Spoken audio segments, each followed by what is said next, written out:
प्यारे साथियों, मेरे चैनल बालाजी महाकाल में आपका स्वागत है। साथियों, अगर आप हमारे चैनल पर नए हैं तो कृपया सब्सक्राइब करें ताकि आने वाली वीडियो का अपडेट आपको सबसे पहले मिल सके।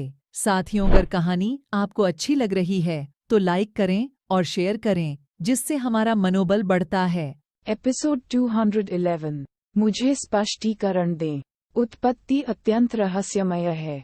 वर्तमान में शून्य क्षेत्र के साथ कई पावरहाउस थे जिनमें बहुत सारे पावरहाउस शामिल थे जो शून्य क्षेत्र के शीर्ष पर पहुंच गए थे, लेकिन उनमें से किसी ने भी उत्पत्ति को नहीं समझा।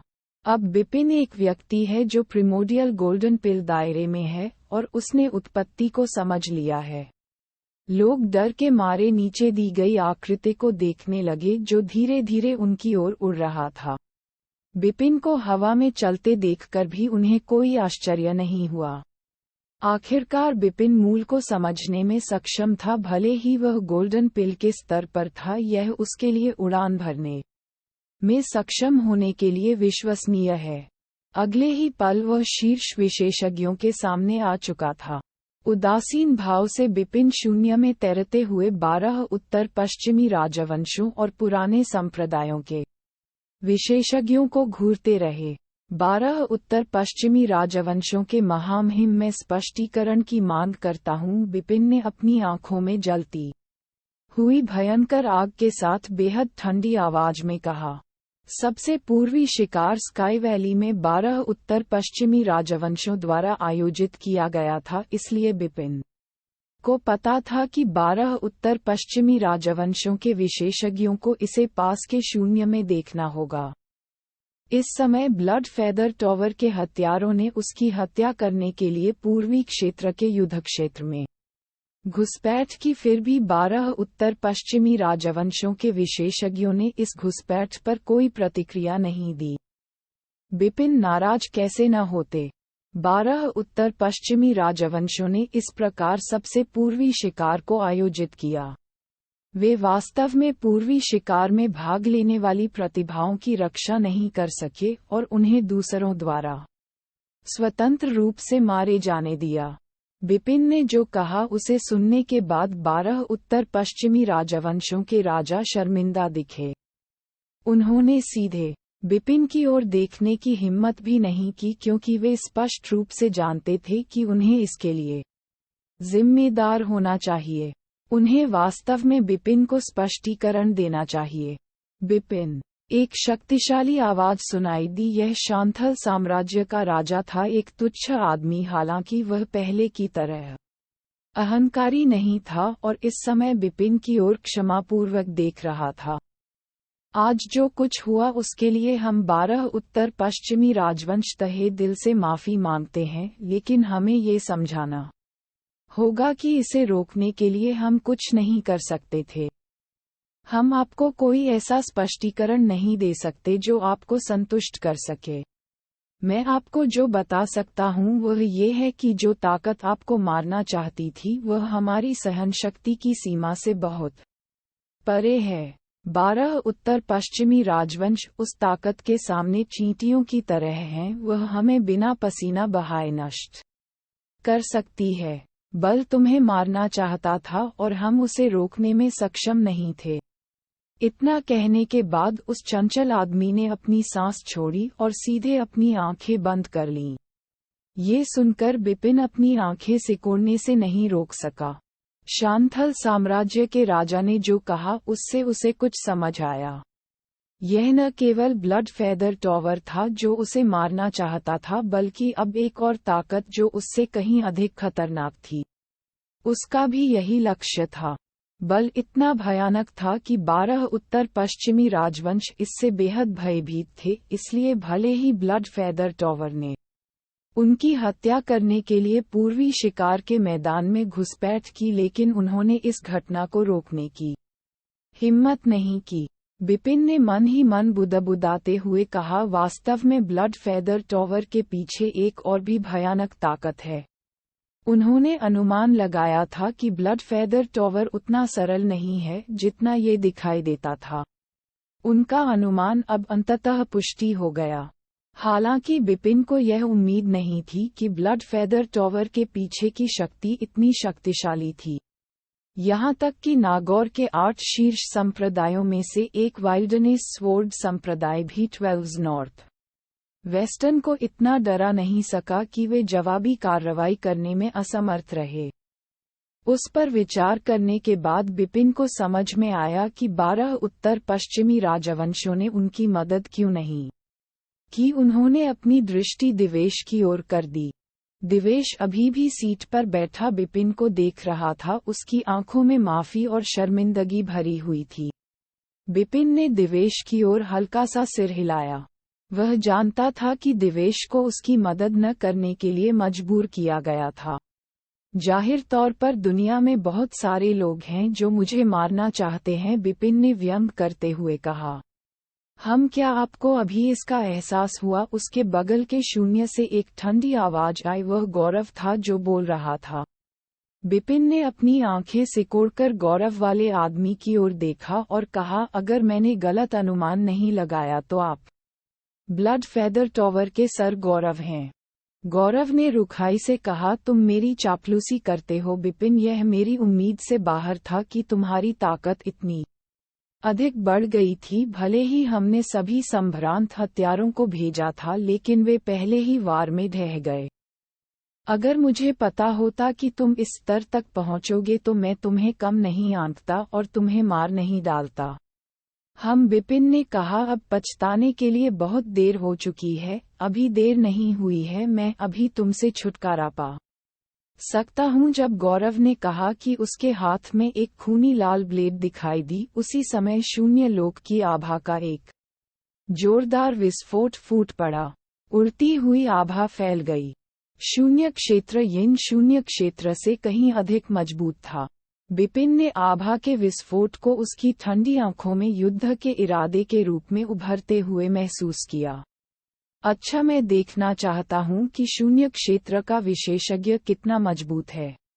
अपने शब्दों को समाप्त करने के बाद बिपिन तेजी से आगे बढ़े। उन्होंने 4 प्रकार की तलवार के सार को एक साथ जोड़ दिया था और एक साथ तलवार के रास्ते के स्रोत को समझ लिया था। इसलिए उन्होंने इस क्षण में गर्जन वाली तलवार का सार निकाला। भयावह तलवार सार ने आकाश और जमीन के बीच एक विशाल तूफान का निर्माण किया जो लंबे समय तक नहीं बिखरा।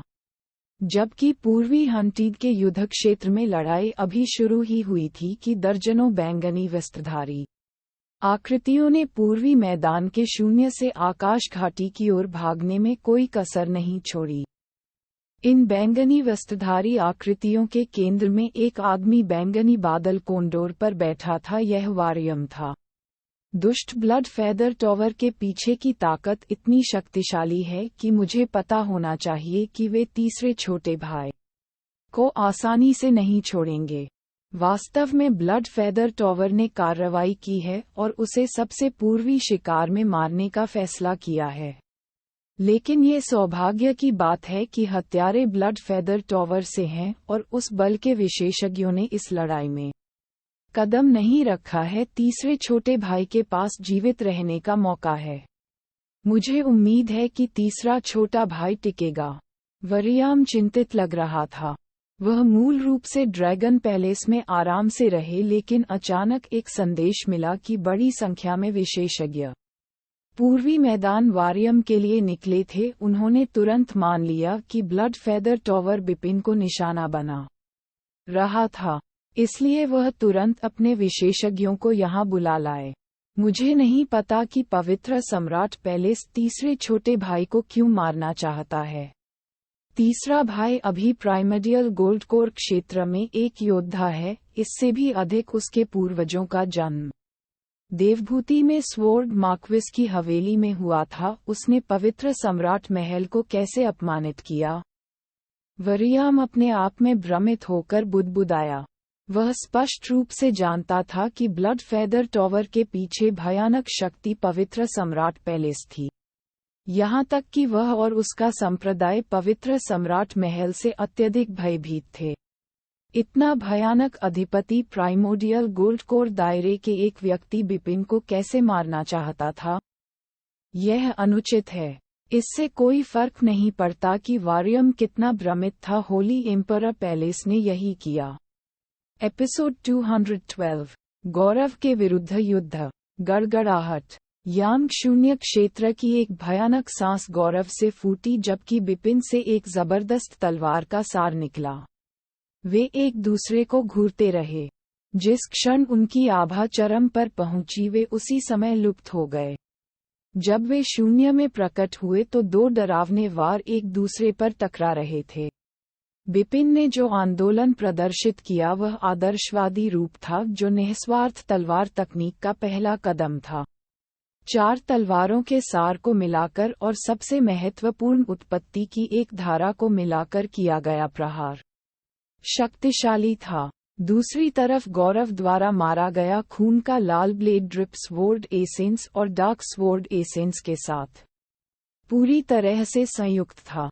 जब तलवार के सार को समझने की बात आए तो मूल को समझने वाले बिपिन गौरव से कहीं बेहतर थे, लेकिन यांग शून्य क्षेत्र का विशेषज्ञ गौरव आध्यात्मिक शक्ति की खेती में बिपिन से कहीं अधिक मजबूत था।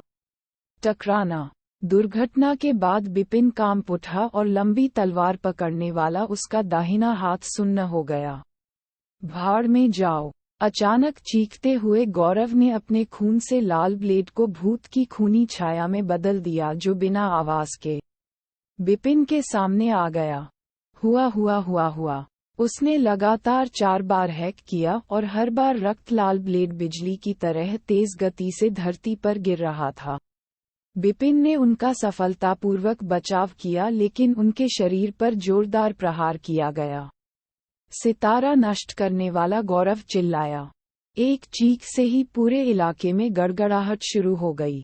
अचानक तेज धमाके के साथ गौरव की सांसें तेज हो गईं और फिर खून से लाल ब्लेड बिपिन की दिशा में चला गया। एक खून की छाया शून्य में उड़ गई। यहाँ तक कि हवा भी दया के बिना विभाजित हो गई। जहाँ तक नजर जा रही थी एक अर्धचंद्राकार रक्त चंद्रमा की तरह एक विशाल रक्त छाया जिसमें अद्वितीय शक्ति थी, अचानक बिपिन के सिर पर दिखाई दी। बिपिन की पुतली में हल्का संकुचन हुआ और वह हमले का सामना करने के लिए केवल अपनी ट्रिपल किल तलवार ही उठा सका। टकराना। हूश। जोरदार धमाके के बाद बिपिन को जोरदार झटका लगा और वह नीचे स्काई वैली के मैदान में गिर पड़े। उल्कापिंड के गिरने की तरह बिपिन जमीन से टकराया, जिससे तुरंत ही धरती हिल गई और अचानक एक विशाल छेद हो गया। यहाँ तक कि जब बात इस बिंदु पर आ गई तब भी लड़ाई खत्म नहीं हुई थी। गौरव विशाल छेद के ऊपर दिखाई दिया। भाड़ में जाओ। गौरव ने अपनी आंखों में हत्या के इरादे को गरजते हुए अपने खून से सने ब्लेड को लहराया और शून्य में वार कर दिया। शून्य में लहरें तैर रही थीं और अंततः वे एक घूमते हुए खूनी इंद्रधनुष में बदल गईं, जो एक इलेक्ट्रिक ड्रिल की तरह छेद में मौजूद बिपिन की ओर टकराया। गड़गड़ाहट। पूरी धरती बुरी तरह कांप रही थी। बजरी और धूल का ढेर हर जगह बिखरा हुआ था और एक भयानक तूफान बन रहा था। हालांकि जब सब कुछ नष्ट हो गया तो जमीन पर एक विशाल सर्पिल गुफा दिखाई दी। लगभग दर्जनों मीटर गहरी एक गुफा, लेकिन गुफा के नीचे कुछ भी नहीं था, यहाँ तक कि किसी इंसान के अस्तित्व का संकेत भी नहीं था। वह इससे कैसे बच सकता था? गौरव हैरान लग रहा था। लगातार हमलों से वह ये सुनिश्चित करना चाहता था कि बिपिन को उसे सहने और संभलने का कोई मौका न मिले, लेकिन बिपिन ने किसी तरह उसके हमले को टाल दिया, जिससे उसकी योजना विफल हो गई। क्या ये यांग शून्य क्षेत्र के एक विशेषज्ञ की असली ताकत है? शून्य में खड़े बिपिन ने अपनी ठंडी आंखों से विशाल गुफा को देखा और कहा, ये सच है कि आप केवल ताकत के आधार पर शून्य क्षेत्र के शिखर के विशेषज्ञों से कहीं अधिक मजबूत हैं। अकेला। तथापि बिपिन ने अपना सिर उठाया और सीधे गौरव की ओर देखा। उसकी ठंडी आवाज स्वर्ग और पृथ्वी के बीच गूंज उठी। मुझसे छुटकारा पाने के लिए सिर्फ ताकत का इस्तेमाल करना ही मुझे मारने के लिए काफी होगा। ऐसा आपने कैसे सोचा होगा? आप योग्य नहीं हैं। जैसे ही बिपिन ने अपना आखिरी शब्द बोला, उसने अचानक एक चाल चली और फिर गौरव के सामने आ गया। वह इतनी तेजी से आगे बढ़ा कि ऐसा लगा जैसे टेलीपोर्टेशन हो। तभी बिपिन ने जोर से प्रहार करते हुए अपनी तलवार उठाई। निस्वार्थ तलवार तकनीक, आदर्शवादी स्वरूप की पहली चाल। जैसे ही तलवार की छाया उसमें से गुजरी, मूल की शक्ति तुरंत शीर्ष पर पहुंच गई। गौरव ने उदास भाव से फुफकारते हुए अपना ब्लेड लहराया, जिसकी शक्ति भी अत्यधिक मात्रा में पहुंच गई थी। लेकिन जब इस बार उनकी आमने सामने की टक्कर हुई तो गौरव चौंक गया कि वह बिल्कुल भी बढ़त हासिल नहीं कर सका। फिर बिपिन ने फिर से अपनी तलवारबाजी का प्रदर्शन करना शुरू कर दिया, लेकिन इस बार यह सेल्फलेस स्वॉर्ड टेक्निक सोलिप्सिस्टिक फॉर्म की दूसरी चाल थी। एक मूल तलवार तकनीक के रूप में निस्वार्थ तलवार तकनीक में सबसे भयानक शक्ति थी यदि मूल को इस पर लागू किया गया था। इसके अलावा ऊपरी 6 चालों में बाद वाला स्वाभाविक रूप से पहले वाले से कहीं अधिक शक्तिशाली था। सोलिप्सिस्टिक फॉर्म आदर्शवादी फॉर्म से अधिक शक्तिशाली था। इस हड़ताल का सामना करते हुए गौरव ने तुरंत इसे ब्लॉक करने की जल्दबाजी की। एक क्षण बाद ही उसे अपनी बाहों के बीच से एक बड़ी ताकत गुजरते हुए महसूस हुई, जिससे उसे बाहों में तेज दर्द महसूस हुआ और वह लड़खड़ा कर पीछे हटने से खुद को नहीं रोक सका। इसके ठीक बाद बिपिन ने सेल्फलेस स्वॉर्ड तकनीक की तीसरी चाल स्काई आइसोलेटिंग फॉर्म का प्रदर्शन जारी रखा। ये चाल वर्तमान में उनकी सबसे मजबूत चाल थी। चाल की तैयारी की गुणवत्ता के कारण वह अपनी ताकत की सीमा को कुशलतापूर्वक दिखाने में सक्षम था। एक आश्चर्यजनक चमकती सुनहरी रोशनी बड़ी ताकत के साथ निकली और अंततः गौरव के रक्त लाल ब्लेड पर जोरदार प्रहार किया। इससे ब्रह्मांड भी स्तब्ध रह गया। तभी लोगों ने देखा कि गौरव के हाथ में खून जैसा लाल ब्लेड तेजी से हिल रहा था और मुड़ने भी लगा था। वह भयानक शक्ति गौरव के शरीर में बाहों के नीचे से प्रवेश कर गई। गौरव ने उम्मीद खो दी, उसका शरीर पीछे हटने के अलावा कुछ नहीं कर सका। क्षमा करें, आपने कहा था कि आप मुझे मारना चाहते थे। अपनी ट्रिपल किल तलवार को पकड़े हुए बिपिन शून्य में खड़ा था। उसके चेहरे पर एक ठंडा भाव था। उसके चारों ओर एक जबरदस्त तलवार का सार था और उसके ठंडे शब्द स्वर्ग और पृथ्वी के बीच गूंज रहे थे, जिससे वह एक जैसा लग रहा था। अतुलनीय ब्लेड मास्टर। गौरव एकदम आश्चर्य में पड़ गया। शून्य में 12 राजवंशों और पुराने संप्रदायों के विशेषज्ञ ठंडी हवा का झोंका लेने के अलावा कुछ नहीं कर सके। यांग वॉर्ड रियल्म जैसे विशेषज्ञ के रूप में उन्हें बिपिन ने केवल 3 चालों से खदेड़ दिया था। हालांकि पराजित होने या मारे जाने के बजाय उसे केवल खदेड़ दिया गया, फिर भी यह साबित हुआ कि बिपिन अपनी वास्तविक ताकत के अनुसार गौरव से बदतर या उससे भी बेहतर नहीं था। प्राइमेडियल गोल्ड कोर क्षेत्र में से कोई यांग शून्य क्षेत्र के एक विशेषज्ञ को कैसे पीछे हटा सकता है? हर कोई अवाक रह गया। इस वक्त गौरव का लुक बेहद उदास था। उसने कभी नहीं सोचा था कि बिपिन, जो प्राइमेडियल गोल्ड कोर दायरे में था, उसके पास उसे प्रतिद्वंद्वी करने के लिए इतनी युद्ध शक्ति हो सकती है। उत्पत्ति, यह उत्पत्ति होनी चाहिए। पौराणिक उत्पत्ति बहुत भयानक थी। गौरव ये सोचे बिना नहीं रह सका। 12 राजवंशों और पुराने संप्रदायों के विशेषज्ञों का भी यही मानना था कि बिपिन उत्पत्ति के कारण ही इतने शक्तिशाली थे। लेकिन वास्तव में केवल बिपिन ही जानते थे कि उत्पत्ति जितनी शक्तिशाली हो सकती है, वह प्राइमेडियल गोल्ड कोर क्षेत्र में से किसी एक को यांग शून्य क्षेत्र के विशेषज्ञ के खिलाफ लड़ने में सक्षम नहीं बना सकती है। ओरिजिन के लाभ के बावजूद गौरव के खिलाफ जीत का श्रेय स्वर्गीय निर्माण कौशल को दिया जा सकता है। एक खेती पद्धति जिसने प्राकृतिक व्यवस्था का उल्लंघन किया। वास्तव में वह असाधारण स्वर्ण कोर क्षेत्र में था, लेकिन जब उसकी आध्यात्मिक शक्ति सर्वोच्च स्वर्ण कोर की मदद से उभरी तो वह प्रारंभिक शून्य क्षेत्र के विशेषज्ञों से कमजोर नहीं था। परिणामस्वरूप उन्हें उसे असाधारण स्वर्ण कोर क्षेत्र का एक सामान्य विशेषज्ञ नहीं मानना चाहिए। इसके बजाय उसे प्रारंभिक शून्य क्षेत्र के विशेषज्ञ के रूप में माना जाना चाहिए। एपिसोड 213 बेशर्म। प्राइमर्डियल गोल्डन पिल क्षेत्र का एक विशेषज्ञ यांग शून्य क्षेत्र के एक विशेषज्ञ के साथ मुकाबला करने में सक्षम था, ये वास्तव में अविश्वसनीय था। यदि बिपिन प्रारंभिक शून्य क्षेत्र का विशेषज्ञ होता तो ये स्वीकार्य होता कि वह शून्य क्षेत्र के विशेषज्ञों के खिलाफ लड़ सकता था।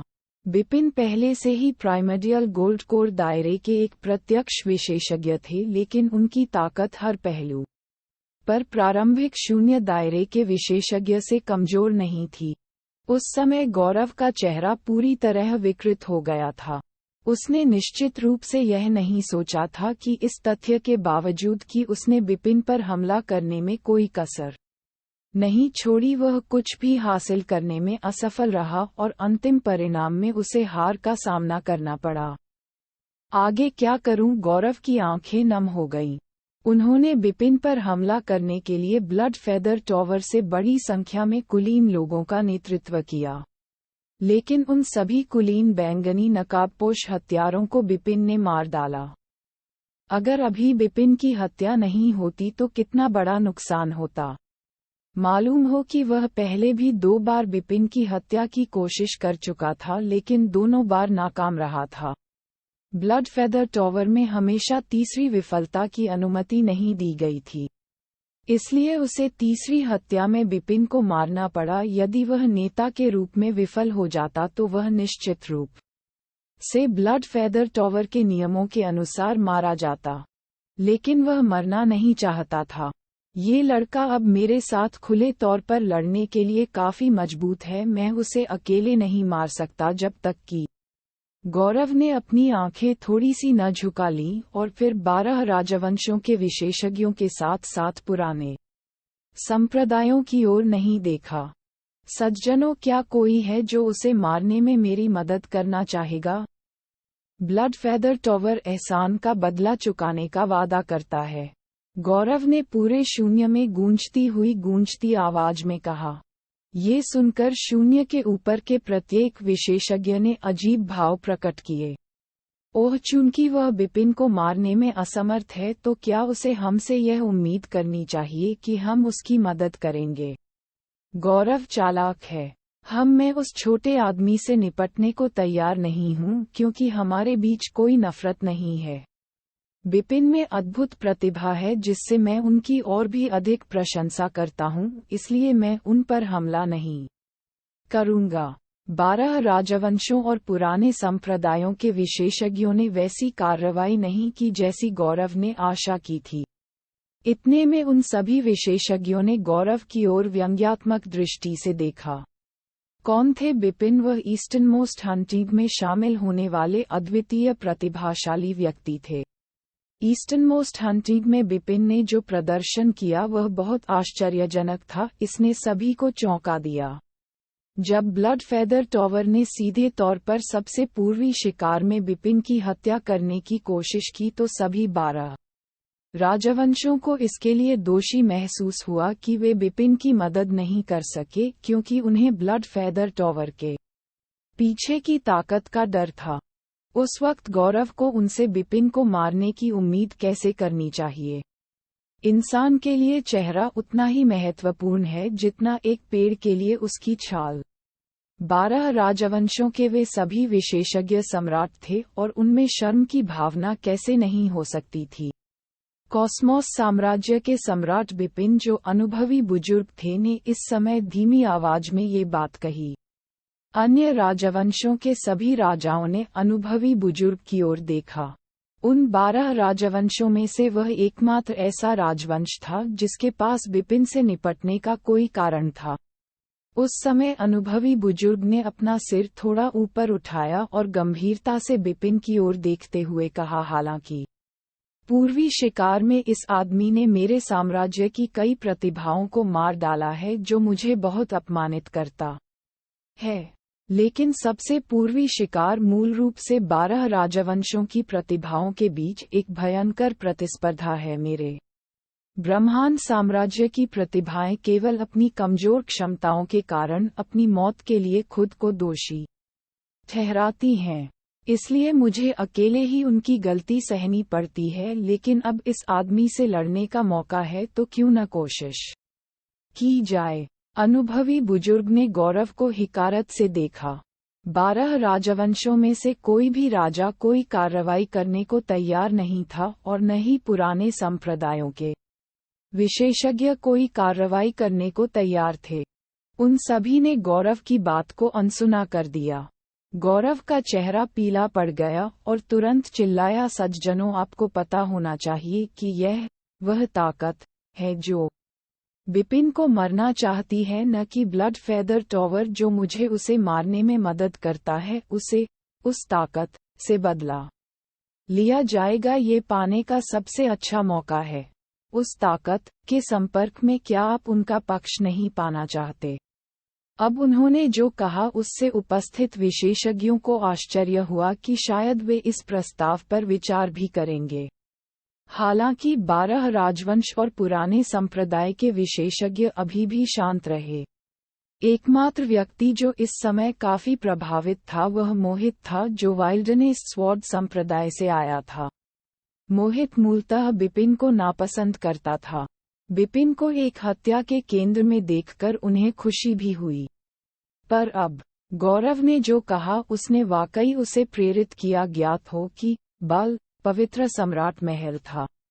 वह स्पष्ट रूप से जानता था कि पवित्र सम्राट महल की शक्ति को कभी भी कम नहीं आंका जाना चाहिए।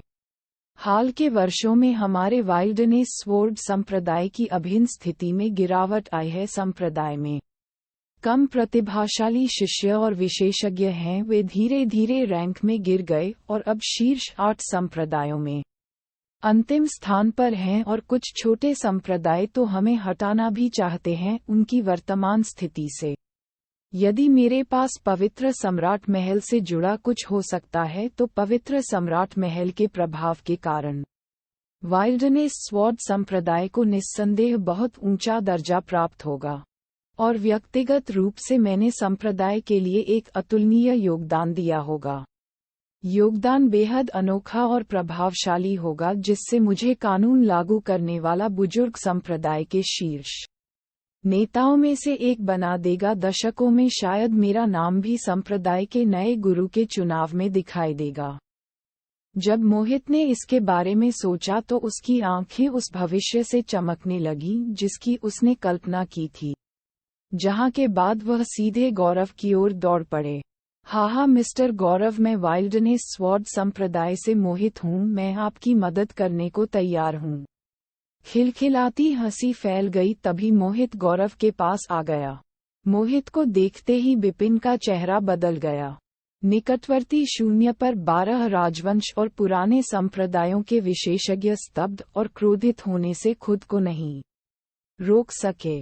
श्री गणेश, क्या आपको नहीं लगता कि गोल्डन कोर लेवल के एक व्यक्ति से निपटने के लिए यह अति हो रही है?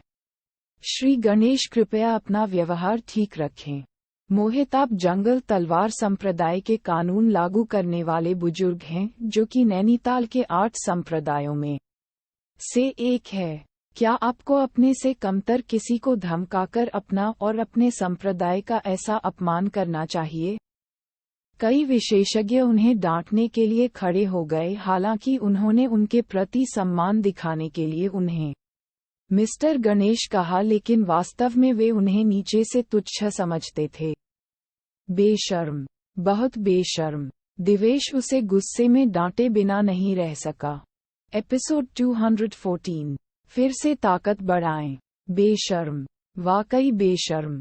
12 राजवंशों और पुराने संप्रदायों के सभी विशेषज्ञ मोहित की ओर देख रहे थे। उन बेवकूफ मोहित ने उन निगाहों की परवाह नहीं की और मन में उपहास किया, बड़े हितों की उपस्थिति में मैं बेशर्म बनना पसंद करता हूँ। जब तक मैं अपने संप्रदाय को पवित्र सम्राट पैलेस से जोड़ सकता हूँ तब तक ये थोड़ी सी लागत है। मोहित ने भी अचानक उभरते हुए मोहित की ओर देखा। जंगल तलवार संप्रदाय मोहित के चेहरे पर एक गंभीर भाव दिखाई दिया। स्काई वैली में पॉइंट ड्रग बैटल से पहले उन्होंने सुना था कि हालांकि पुराने संप्रदायों के बहुत सारे विशेषज्ञ थे, लेकिन सबसे चमकदार संप्रदाय वाइल्डनेस स्वॉर्ड संप्रदाय था और यह शीर्ष संप्रदायों में से एक था। ये संप्रदाय तलवार सिद्धांत पर केंद्रित होने के कारण मोहित के लिए सबसे उपयुक्त संप्रदायों में से एक था, इसलिए मोहित मूल रूप से वाइल्डनेस तलवार संप्रदाय के लिए उम्मीदों से भरा था। लेकिन अब मोहित वाइल्डनेस स्वॉर्ड सेक्ट में शामिल न होने पर खुश हैं। क्या आप मोहित जंगल तलवार संप्रदाय से हैं? मोहित ने मोहित की ओर देखा। हाँ, मोहित ने सिर हिलाया और कहा, छोटे लड़के, तुम्हें मुझे मास्टर गणेश कहना चाहिए। तुम्हारे माता पिता तुम्हें जो सिखाते हैं वह कितना अशिष्ट है।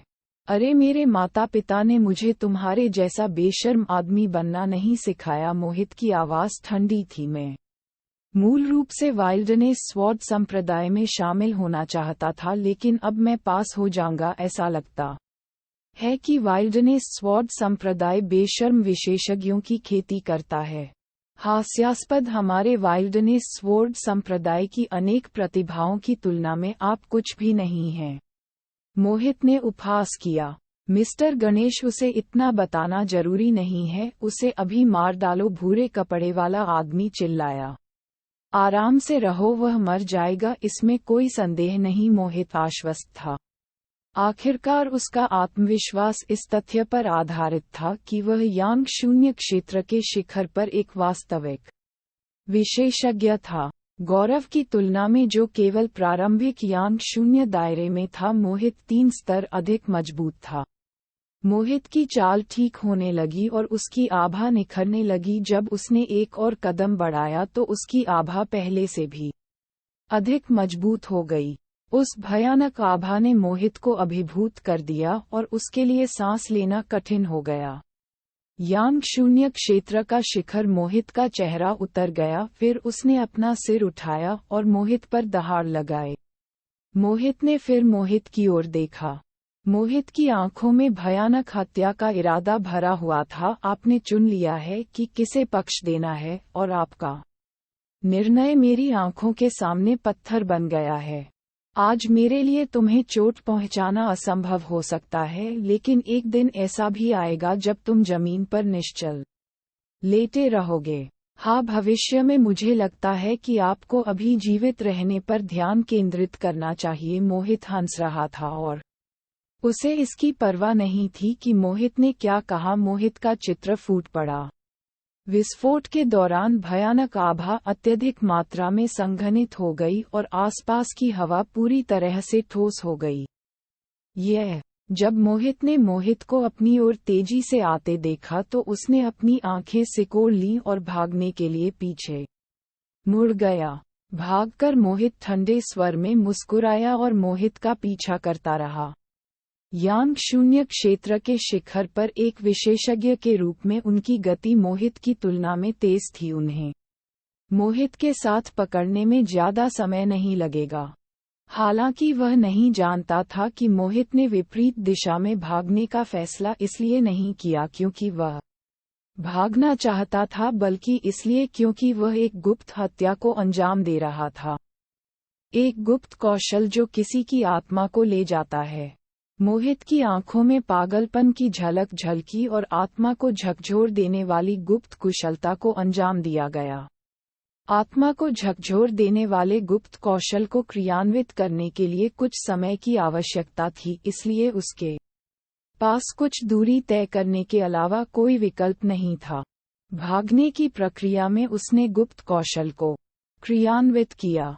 आत्मा को झकझोर देने वाले गुप्त कौशल को क्रियान्वित करने के साथ ही मोहित के अंदर से तुरंत एक भयानक विनाशकारी शक्ति फूट पड़ी और आसपास के क्षेत्र को अपनी चपेट में लेना शुरू कर दिया और जो कुछ भी जीवित था उसे अपने साथ ले लिया। मोहित स्काई वैली में जंगल के अंदर भाग गया। कौशल का पर्यावरण पर जो प्रभाव पड़ा वह भयावह था। वह आसपास के जिन पेड़ों के पास से गुजरा वे तुरंत सूखने लगे और फिर मृत लकड़ी बन गए। नीचे की जमीन भी पीली पड़ गई और सूख गई जैसे दशकों से सूखा पड़ा हो। प्रचुर मात्रा में जीवित क्यूई मोहित के शरीर में प्रवाहित हुई और इसने मोहित की आभा को तुरंत बढ़ा दिया।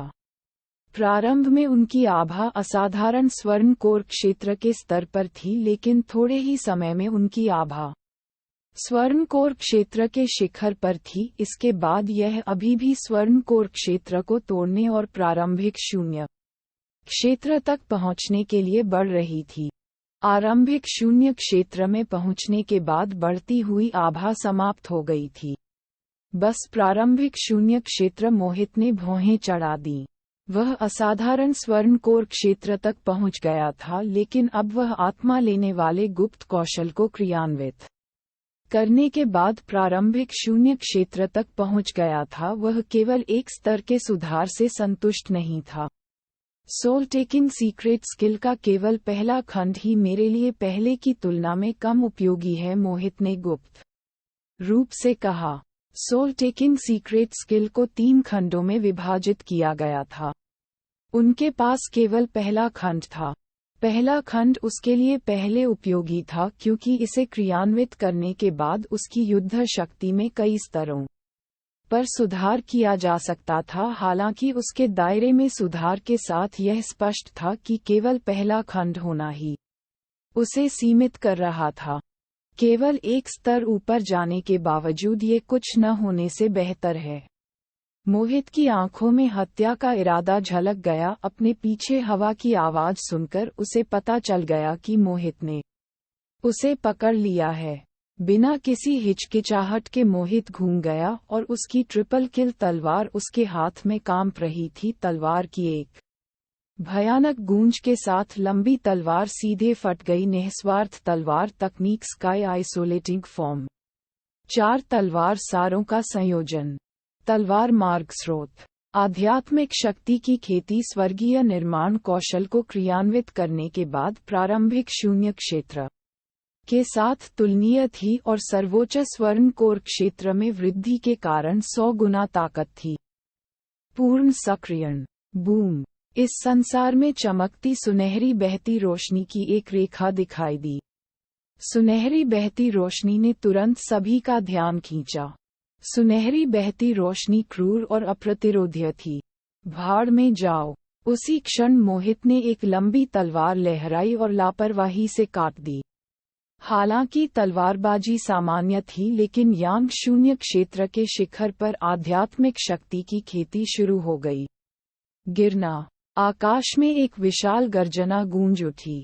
जब 2 भयानक हमलों के बीच बातचीत हुई तो शून्य ने एक विस्फोटक लहर का निर्माण किया जिसे नग्न आंखें भी हमलों के आदान प्रदान के दौरान लहरें पैदा करते हुए देख सकती थीं।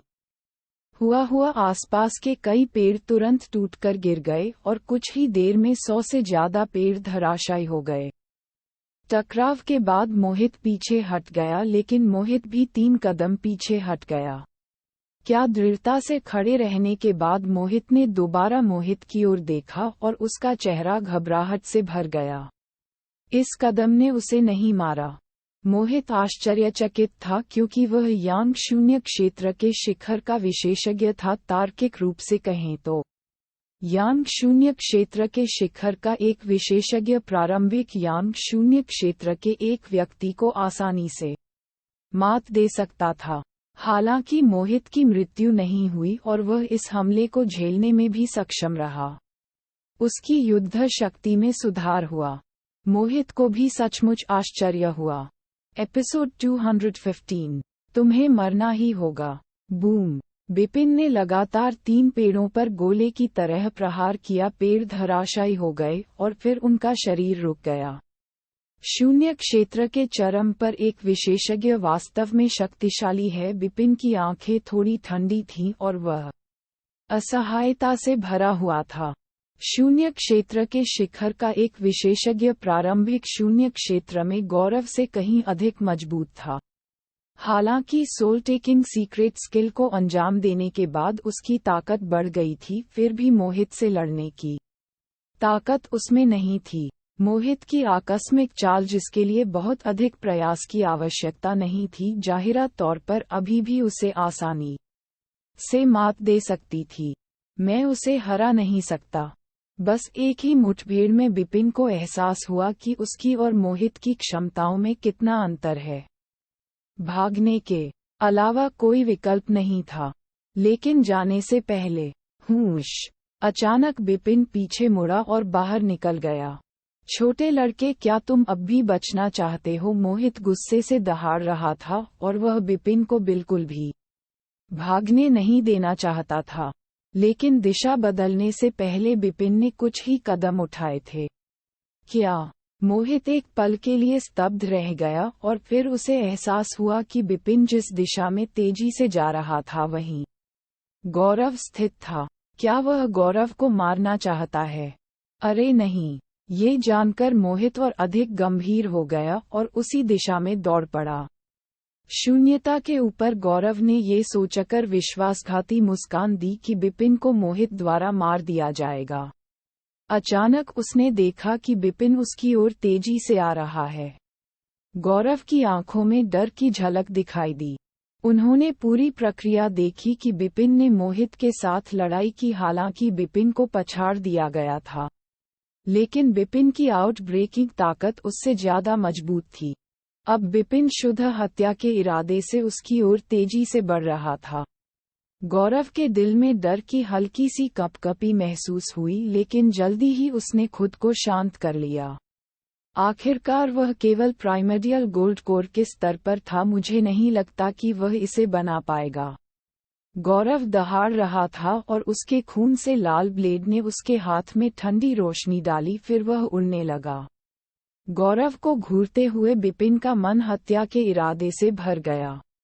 आपके अलावा उपस्थित सभी लोग बिना किसी नुकसान के जा सकते हैं। हत्या का इरादा गर्जना कर रहा था। ट्रिपल किल तलवार तेज हो गई और कुछ ही समय में सुनहरी बहती रोशनी फिर से बह गई। कीट नरक में जाओ! गौरव दहाड़ रहा था और उसका खून जैसा लाल ब्लेड विपिन की ओर चला गया। स्लैम! प्रचंड शक्ति तीव्र आवाज के साथ उन्मत्त होकर इधर उधर घूम रही थी। इस समय गौरव की पुतलियां फैल गईं। उसने अपना सिर नीचे किया और देखा कि उसकी छाती में एक कटोरे जैसा छेद हो गया है। ये छेद उसके शरीर से होकर गुजरा और उसके दिल को छेद दिया। गौरव की आंखों में अभी भी अविश्वास की चमक दिखाई दे रही थी, हालांकि उसकी सांसें उखड़ने लगीं और कुछ ही देर बाद उसका शरीर जमीन पर गिर गया। वह बहुत घमंडी था।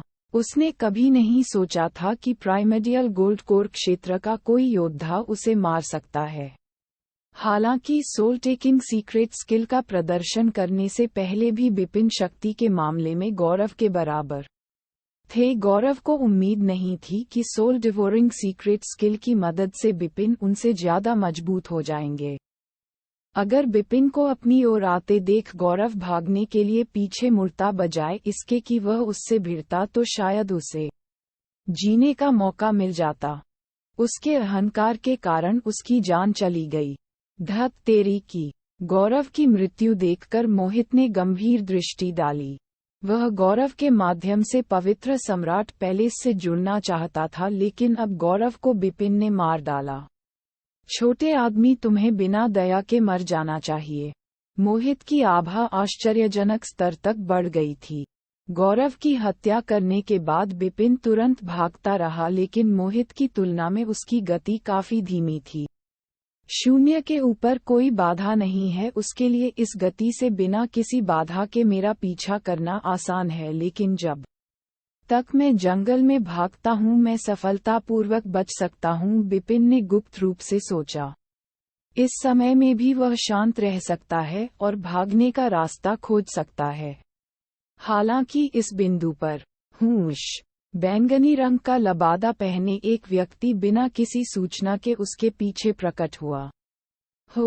विपिन इस बात से हैरान था क्योंकि उसे उम्मीद नहीं थी कि मोहित के अलावा कोई और उसका पीछा करेगा। लेकिन यह स्पष्ट था कि बैंगनी वस्त्रधारी व्यक्ति उससे लड़ना नहीं चाहता था, क्योंकि वह मोहित को रोक रहा था। इस व्यक्ति मोहित ने भी उस व्यक्ति को देखा और अचानक सामने आने से भ्रमित हो गया।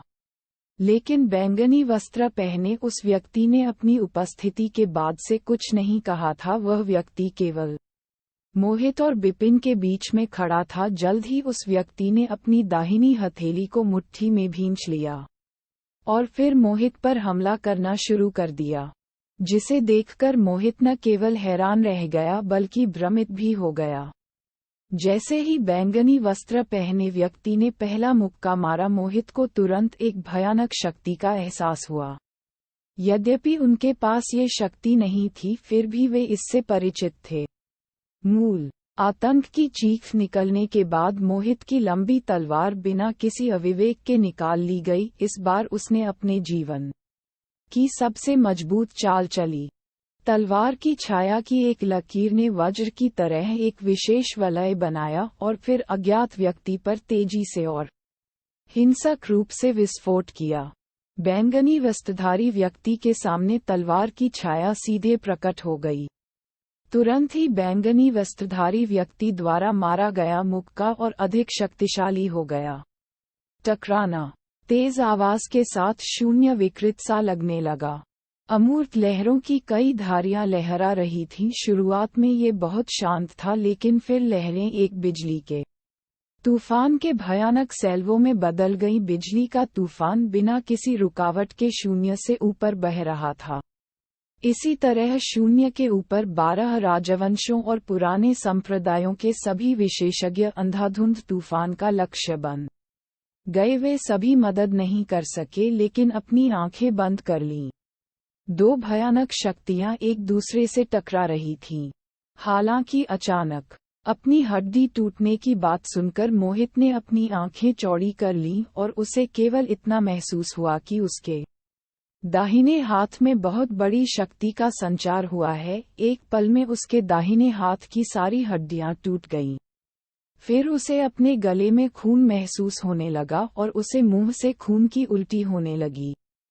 हिंसक रूप से पीछे हटने से पहले एक मुक्का। मोहित, जो शून्य क्षेत्र के शिखर पर विशेषज्ञ थे, उन्हें एक ही मुक्के के कारण गंभीर चोटें आईं। शून्य के ऊपर सब कुछ स्थिर और मौन हो गया। 12 राजवंशों और पुराने संप्रदायों के विशेषज्ञ बैंगनी वस्त्रधारी व्यक्ति को आश्चर्य से देख रहे थे। उन सभी ने पाया कि बैंगनी वस्त्रधारी व्यक्ति न केवल शून्य क्षेत्र के शिखर पर पहुंच गया, बल्कि उत्पत्ति को भी समझ गया। ऐसे विशेषज्ञ नैनीताल महाद्वीप में पिरामिड के शीर्ष पर खड़े थे। वे उन महान विशेषज्ञों की तुलना में केवल कमजोर थे जो दिव्य पारगमन थे। अब उनके सामने एक ऐसा विशेषज्ञ उपस्थित हुआ। वारियम की पहचान। आप बिपिन अपने ट्रैक पर रुक गए और बैंगनी वस्त्र पहने हुए आकृति पर आश्चर्य की दृष्टि डाली। एक ही बार में शून्य में कई बैंगनी वस्त्रधारी आकृतियां प्रकट हुईं। बैंगनी वस्त्र पहने आकृतियों के बीच में एक बैंगनी बादल कोंडोर और उस पर एक आदमी बैठा था। तीसरे भाई वारियम ने बिपिन की ओर देखा। सबसे बड़े भाई बिपिन मुस्कुराए बिना नहीं रह सके, क्योंकि उन्हें एहसास हुआ कि बैंगनी वस्त्र पहने व्यक्ति कौन था। बैंगनी वस्त्र पहनने से यह निश्चित था कि वह वारियम के लोगों में से एक था। जैसे ही वारियम को खबर मिली कि ब्लड फेदर टॉवर से कई हत्यारे पूर्वी मैदान में चले गए हैं, वह तुरंत समय पर पहुंच गया। वारियम ने मुस्कुराते हुए कहा, मुझे देर नहीं हुई है। समय पर कोई सही नहीं। बिपिन मुस्कुराया और तुरंत अपनी आत्मा को गुप्त कौशल लेना बंद कर दिया। आत्मा द्वारा गुप्त कौशल लेने से बिपिन के शरीर को बहुत अधिक नुकसान होगा। जितनी अधिक देर तक वह इसका उपयोग करेगा, वह उतना ही कमजोर होता जाएगा। उसे तेज दर्द महसूस हुआ, मानो उसका शरीर ढहने वाला हो। आओ, कंडक्टर के पास आओ, वारियम ने कहा। बिपिन ने पर्पल क्लाउड कोंडोर की पीठ पर छलांग लगाई और बैठ गया। ब्लड फेदर टॉवर के वे हत्यारे तुम्हें निशाना बना रहे थे, वे अब कहाँ हैं? वारियम ने उत्सुकता से पूछा। मैंने उन सभी को मार डाला, बिपिन ने उदासीनता से कहा। केवल एक ही जीवित बचा है। वह वाइल्डनेस स्वॉर्ड संप्रदाय से है। जंगल तलवार संप्रदाय वारियम ने मोहित पर नजर डाली। मोहित की सांसें काफी कमजोर हो गई थीं। बैंगनी कपड़े पहने व्यक्ति के साथ हुई मारपीट के बाद वह बुरी तरह घायल हो गया था। बैंगनी वस्त्र पहने हुए आकृतियों को देखकर मोहित की आंखों के सामने अंधेरा छा गया। उसने ठंडे स्वर में कहा, मैं जंगल तलवार संप्रदाय का कानून लागू करने वाला बुजुर्ग हूँ। आप कौन हैं? आपने मुझे चोट पहुँचाने की हिम्मत कैसे की? आपकी हिम्मत कैसे हुई? तुम्हें चोट पहुँचाता हूँ, वारियाम ने व्यंग्य किया और कहा कि न केवल मैं तुम्हें चोट पहुँचा सकता हूँ, बल्कि तुम्हें मार भी सकता हूँ। वरियाम ने आदेश दिया कि देवेंद्र उसे मार डालो। हाँ, उस बैंगनी वस्त्रधारी व्यक्ति ने, जिसने मोहित से लड़ाई की थी, उत्तर दिया। उसने फिर अपना सिर उठाया और अपनी आंखें मोहित से मिला लीं। मोहित को अचानक बहुत घबराहट महसूस हुई। मैं जंगल तलवार संप्रदाय का कानून लागू करने वाला बुजुर्ग हूँ। तुम्हारी मुझे मारने की हिम्मत कैसे हुई? मुझे मार डालो और तुममें से कोई बच नहीं पाएगा। मोहित बेतहाशा चिल्लाया, लेकिन वरियाम उसकी धमकी से बेपरवाह था। जंगल तलवार संप्रदाय उसके लिए केवल एक छोटी सी चीज थी। बड़े भाई बिपिन ने अचानक फोन किया। यह क्या है? वारियम ने उसकी ओर प्रश्नवाचक दृष्टि से देखा। बिपिन ने कहा, मैं उसे मार डालना चाहता हूँ। क्या आप इसे तुरंत करने में सक्षम हैं? वारियम ने आश्चर्य से बिपिन की ओर देखा। बिपिन की शक्ल देखकर वरियाम को पता चल गया था कि उसकी हालत अब खराब है। अगर वह ठीक भी होता तो मोहित से उसका कोई मुकाबला नहीं होता। बेशक मैं अभी उसे मारने की अच्छी स्थिति में नहीं हूँ, लेकिन मैं ऐसा करूँगा। अंततः बिपिन मुस्कुराया। वह अपने शत्रुओं को मारने के लिए दूसरों का उपयोग नहीं करना चाहता था। वरियाम उसका भाई था और जब तक आवश्यक न हो, उसे आशा थी कि वह सभी शत्रुओं को अकेले ही मार सकता है। क्या तुम्हें यकीन है? वारियम ने अपनी आंखों में गहरी नजर डालते हुए कहा। बिपिन ने गंभीरता से हाँ में सिर हिलाया। ठीक है, मैं उसे अभी जीवित रखूंगा, लेकिन भले ही वह अभी मारा न गया हो, फिर भी उसे सबक सिखाया जाना चाहिए। वारियाम ने अपनी आंखें ठंडी कर लीं। देवेंद्र। वरियाम के चिल्लाने पर देवेंद्र को इशारा मिल गया और वह तुरंत मोहित के पास चला गया। इसके बाद मोहित के चेहरे पर एक तमाचा पड़ा, बहुत तेज। हालांकि वे दोनों शून्य क्षेत्र के चरम पर थे, लेकिन देवेंद्र बहुत मजबूत थे क्योंकि वे मूल को समझते थे।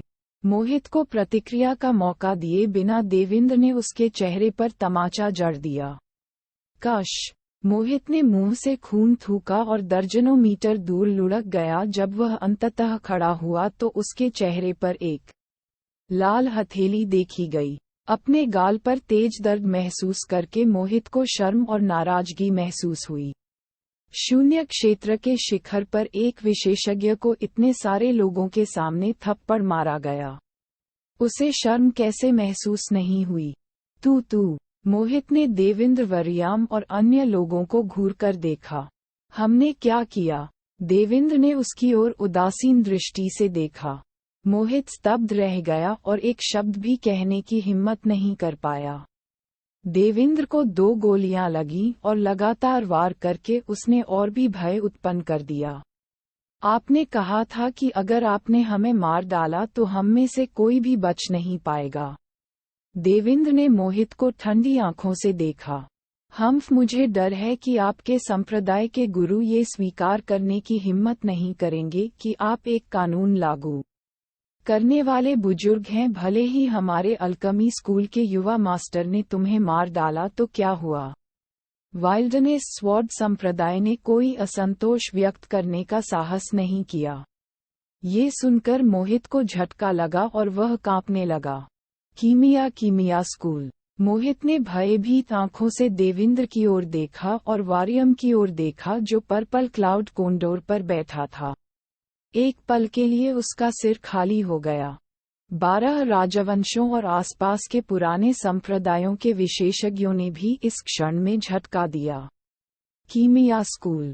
क्या वे अल्कमी स्कूल से हो सकते हैं? अल्कमी स्कूल एक ऐसी ताकत है जो पवित्र सम्राट पेलेस के खिलाफ बराबरी से खड़ी हो सकती है। मोहित को अल्कमी स्कूल को उकसाना चाहिए। उपस्थित अनेक विशेषज्ञ जानकार थे। वे जानते थे कि पवित्र सम्राट महल कितनी भयानक शक्ति है। स्वाभाविक रूप से वे जानते थे कि अल्कमी स्कूल भी एक शक्तिशाली शक्ति थी जो पवित्र सम्राट पेलेस का मुकाबला कर सकती थी। इसी कारण वे सदमे में थे। इस बीच वे सभी पर्पल क्लाउड कॉन्डोर पर बैठकर वारियम की ओर मुड़ गए। वह अल्कमी स्कूल के युवा मास्टर हैं। तुरंत ही उनके भावों में सम्मान झलकने लगा। पर्पल क्लाउड कॉन्डोर पर बैठा वारियम आरंभिक गोल्ड कोर क्षेत्र की कमजोर आध्यात्मिक शक्ति वाला एक सामान्य मोटा आदमी लग रहा था। उसकी पहचान ने उन सभी को चौंका दिया। अल्कमी स्कूल के युवा मास्टर ऐसे महान व्यक्ति के सामने खड़े होकर कानून लागू करने वाले एल्डर ऑफ वाइल्डनेस स्वॉर्ड संप्रदाय क्या कर सकता था? जैसा कि देवेंद्र ने कहा था कि अगर वह मोहित को मार भी देगा तो भी उसे कुछ नहीं होगा। जंगल तलवार संप्रदाय शिकायत करने की हिम्मत नहीं करेगा। ऐसा लग रहा था कि वाइल्डनेस स्वॉर्ड संप्रदाय उससे बदला नहीं लेगा, बल्कि उसे युवा गुरु के गुस्से को शांत करना होगा। मोहित। अचानक बिपिन की आवाज आई और आसपास के लोगों ने तुरंत उधर देखा। मैं बिपिन हमेशा दयालुता के बदले दया और नफरत के बदले नफरत देता आया हूँ। आज हालांकि 12 राजवंशों और पुराने संप्रदायों के विशेषज्ञों ने मेरे साथ गलत व्यवहार किया है। मैं जानता हूँ कि उनकी अपनी कठिनाइयाँ हैं। मैं समझ रहा हूँ और उनसे नफरत नहीं करता हूँ। लेकिन आप अलग हैं। मैं फिर से कहता हूँ कि इसके लिए एक समय आएगा। अब से हम एक दूसरे से गहरी दुश्मनी में हैं। एपिसोड 217। चीजें खत्म हो गई हैं। सबसे बड़े भाई चलो, बिपिन ने कहा। ठीक है, वरियाम ने सिर हिलाया। आइए पहले दूसरे भाई और चौथी बहन को लें। बोलने के बाद वारियम ने अपने पर्पल क्लाउड कॉन्डोर को थपथपाया और स्काई वैली में चला गया। उन्हें साथ लेकर वे सभी स्काई वैली से निकल गए। शून्य के ऊपर 12 राजवंशों और पुराने संप्रदायों के विशेषज्ञ मोहित को देख रहे थे। मोहित का चेहरा पीला पड़ गया था। अल्कमी स्कूल का मोहित मानो अचेत अवस्था में बड़बड़ा रहा था। वैसे ग्रैब बैटल हमें क्या करना चाहिए? एक राजा ने अचानक पूछा। इसके अलावा हम और क्या कर सकते हैं? यह अब और नहीं चल सकता। इसे रोकने की जरूरत है। अन्य राजा सहमत हो गए।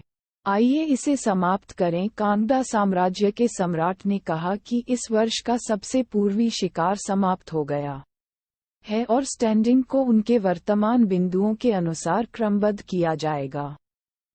ठीक, मैं सहमत हूँ। आइए उसके साथ चलें। अधिकांश राजाओं के समर्थन से सबसे पूर्वी शिकार को तुरंत रोक दिया गया। जो प्रतिभाएं अभी भी स्काई वैली में थीं, उन्हें वापस बुलाया गया और उनके वर्तमान बिंदुओं के अनुसार एक नई सूची बनाई गई। रैंकिंग इस प्रकार थी। प्रथम स्थान पर देवभूति बिपिन, दूसरे स्थान पर देवभूति जेवियर हैं, तीसरे स्थान पर देवभूति रोशनी रही, चौथे देवभूति बबन में आ रहे हैं, पंचम देवभूति यक्ष में आ रहे हैं, छठे देवभूति याज्ञिक में आ रहे हैं, सातवें छत्रसाल वंश में। स्टैंडिंग में शीर्ष 6 सभी देवभूति से थे।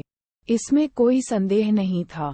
निम्नलिखित पद छत्रसाल राजवंश और पूर्व पहाड़ी साम्राज्य द्वारा भरे गए थे।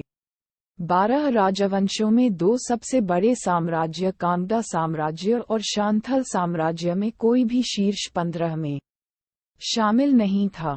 इसका कारण ये था कि कांगडा साम्राज्य की सभी प्रतिभाओं को बिपिन ने मार डाला था और शांथल साम्राज्य की सभी प्रतिभाओं के अंक उसके द्वारा हड़प लिए गए थे। ये कहा जा सकता है कि पूर्वी शिकार में बिपिन द्वारा दोनों सबसे बड़े साम्राज्यों को हराया गया था। नई स्थिति प्रकाशित होने के साथ ही इस वर्ष का सबसे पूर्वी शिकार समाप्त हो गया।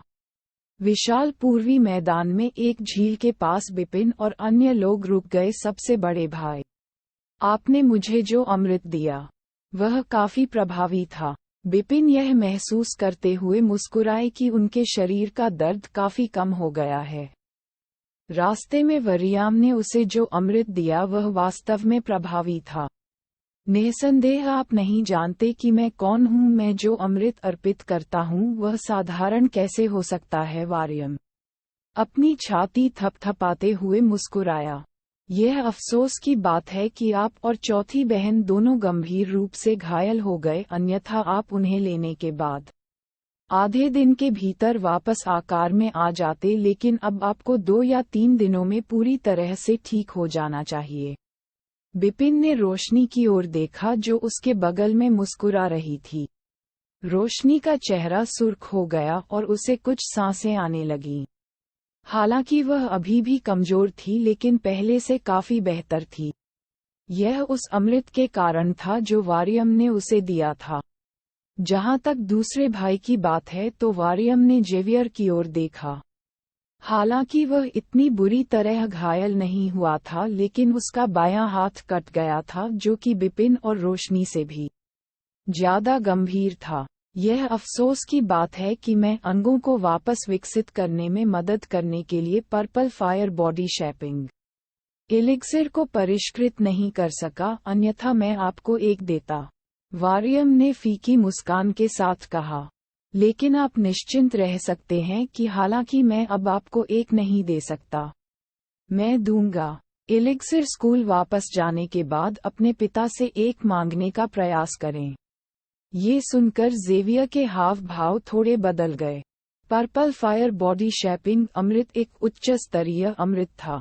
नैनीताल महाद्वीप के कुछ कीमियागर इसे परिष्कृत कर सकते थे, लेकिन ऐसा लगता था कि वारियम ने जो कहा उसके अनुसार इसे प्राप्त करना इतना कठिन नहीं होगा। सही। दूसरा भाई, आपके और कांगड़ा साम्राज्य के बीच क्या चल रहा है? कांगड़ा साम्राज्य के लोगों ने पागलपन से आपको मारने की कोशिश क्यों की? बिपिन ने पूछा। जब वे स्काई वैली में थे तो वह उनसे पूछना चाहता था, लेकिन चूंकि वे युद्ध में थे इसलिए उसके पास पूछने का कोई मौका नहीं था। इससे जेवियर का चेहरा थोड़ा उतर गया। दूसरे भाई, यदि आप कहने को तैयार नहीं हैं तो मैं आपको समझाऊंगा। मुझे पता है, वारियम ने कहा।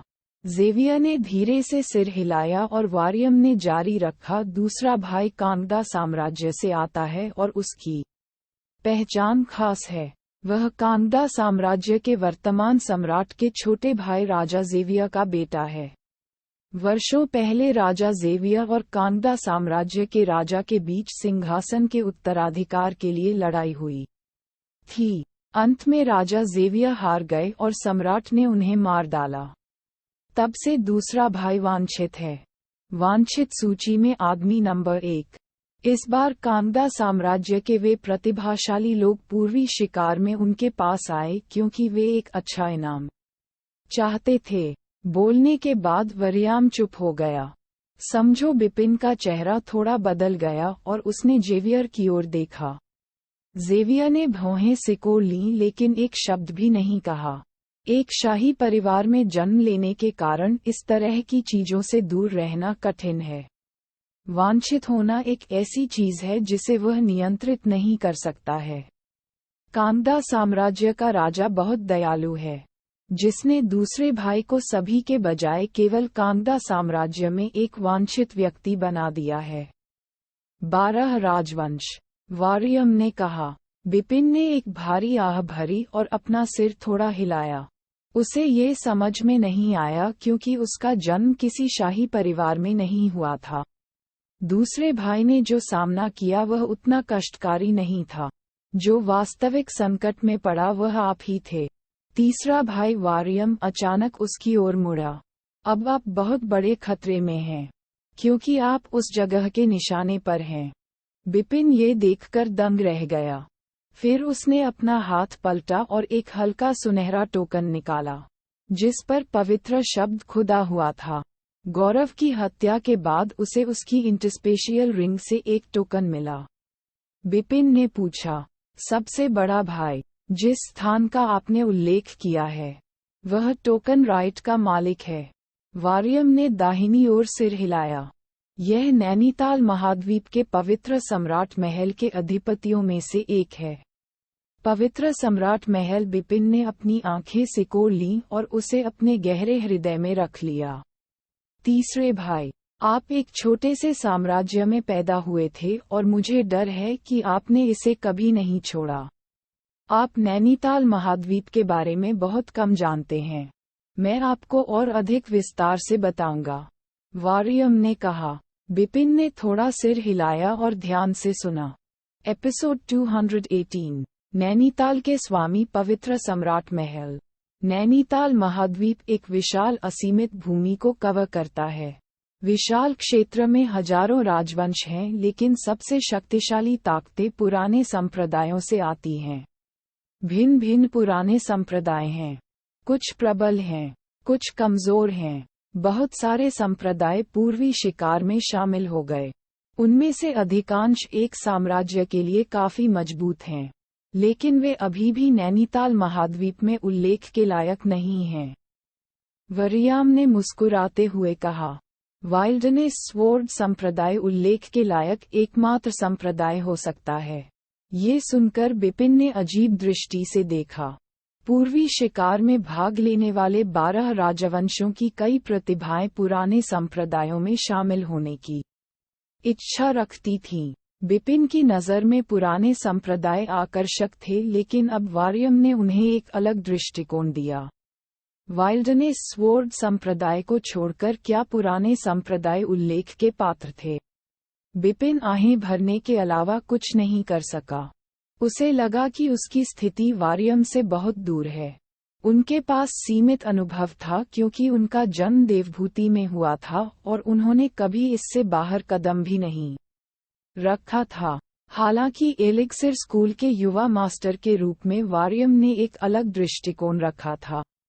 वरियाम ने आगे कहा, थर्ड यंगर ब्रदर, मैं आपको नैनीताल महाद्वीप की संपूर्ण संरचना के बारे में बताता हूँ। पूरी बात को एक वाक्य में संक्षेप में प्रस्तुत किया जा सकता है। एक महल, एक विद्यालय, 3 घाटियां और 4 मंदिर, 8 संप्रदाय और साथ ही हजारों राजवंश। कहने की जरूरत नहीं है कि हजारों राजवंशों का तात्पर्य नैनीताल महाद्वीप के उन राजवंशों से है। 3 घाटियां और 4 मंदिर और 8 संप्रदायों की बात करें तो 8 संप्रदाय 8 शीर्ष संप्रदायों का उल्लेख करते हैं। वाइल्डनेस स्वॉर्ड संप्रदाय उनमें से एक है, लेकिन हाल के वर्षों में वाइल्डनेस स्वॉर्ड संप्रदाय ने कोई प्रगति नहीं की है और उनके विशेषज्ञ कम होते जा रहे हैं। इसे अन्य संप्रदायों द्वारा प्रतिस्थापित करने में अधिक समय नहीं लगेगा। जहां तक 3 घाटियों और 4 मंदिरों का सवाल है, 7 सेनाएं 8 संप्रदायों से अधिक मजबूत थीं, लेकिन 3 घाटियां बहुत अधिक शक्तिशाली थीं। हमारी चौथी छोटी बहन उनमें से एक आइस नेदर वैली से है। ओह, बिपिन ने आश्चर्य से रोशनी की ओर देखा। वह रोशनी की उत्पत्ति के बारे में जानने को उत्सुक था। अब उसे अंततः पता चल गया कि वह कहाँ से है। ये पता चला कि वह आइस नेदर वैली से आई थी, जो काफी शक्तिशाली थी और वाइल्डनेस स्वॉर्ड संप्रदाय से कहीं अधिक मजबूत थी। जहां तक एक महल और एक स्कूल की बात है, वारियम ने अभी तक अपनी बात पूरी नहीं की थी। पवित्र सम्राट महल और एलिक्सिर स्कूल, बिपिन ने वारियम का सामना करते हुए पूछा। राइट, वारियम ने सिर हिलाया। होली एम्परर पैलेस और एलिक्सिर स्कूल नैनीताल महाद्वीप के 2 सबसे शक्तिशाली अधिपति हैं। वे अनगिनत राजवंशों और विभिन्न संप्रदायों को नियंत्रित करते हैं और अंतहीन क्षेत्र पर शासन करते हैं। अब 2 अधिपतियों में से एक होली एम्परर पैलेस के निशाने पर हैं। बिपिन का चेहरा उतर गया। स्काई वैली में उसे एहसास हुआ कि जिस ताकत का उसने सामना किया वह बेहद शक्तिशाली थी। यहाँ तक कि 12 राजवंशों के साथ साथ पुराने संप्रदाय भी भयभीत हो गए। उन्हें यह उम्मीद नहीं थी कि उन्हें पवित्र सम्राट महल, जिसे नैनीताल में अधिपति के रूप में जाना जाता था, ने निशाना बनाया था, चूंकि यह सबसे शक्तिशाली सेनाओं में से एक थी। इसलिए बिपिन ये समझ नहीं पा रहा था कि वह इसका मुख्य लक्ष्य क्यों हो सकता है। मैं इतना ध्यान क्यों आकर्षित करूंगा? वारियम ने तीसरे छोटे भाई को जारी रखा, क्योंकि ब्लड फेदर टॉवर के विशेषज्ञों ने आपका पीछा किया था और आपको खाई में कूदना पड़ा था। मैं क्रोधित हो गया था और आपसे बदला लेने के लिए ब्लड फेदर टॉवर को नष्ट करना चाहता था। ये 2 महीने तक सुचारू रूप से चल रहा था, लेकिन मेरे पिता ने अचानक मुझे आदेश दिया, ब्लड फेदर टावर से बदला लेना बंद करो। उस वक्त मुझे अजीब लग रहा था। अंततः मुझे एहसास हुआ कि Holi emperor palace blood feather tower का समर्थक निकला। ये पवित्र सम्राट महल है जो आपको मारने की कोशिश कर रहा है। मैं भयभीत हो गया। वारियम ने आह भरी। तीसरे छोटे भाई, क्या तुम इतने मजबूत हो कि तुम पवित्र सम्राट महल के निशाने पर हो? मुझे समझ नहीं आया कि होली एम्परर पैलेस तुम्हें क्यों मारना चाहता है। मैंने आपके रिकॉर्ड की जांच की है और आपके जीवन के अनुभव को जाना है।